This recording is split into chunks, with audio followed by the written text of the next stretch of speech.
5 number আমাক কি বুলি কৈছে দিয়া আছে 306 আৰু 657 লসাগু 22338 এতিয়া 102 306 আৰু 657 লসাগু কি হ'ব এটো 2024 আহিছিল তো এটো আমাৰ 22338 আছিল তো এটো आंसरটো আমাৰ 22338 হ'ব কি হ'ব কাৰণ এটো যেটো নতুন সংখ্যা দিছে এটো কি হয় ইয়াৰে উৎপাদক হয় অৰ্থাৎ মই কি ক'ব বিচাৰিছো ধৰা 4 আৰু 8 ৰ লসাগু দিয়া আছে 4 আৰু 8 ৰ লসাগু কি হ'ব 8 কাৰণ 4 আৰু 8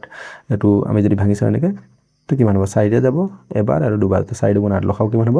8 কিন্তু যদি মই কওঁ 2 4 আৰু 8 তো 2 4 আৰু লসাগু 8 ৰ লসাগু কি হ'ব 8 হ'ব কিয় কাৰণ এই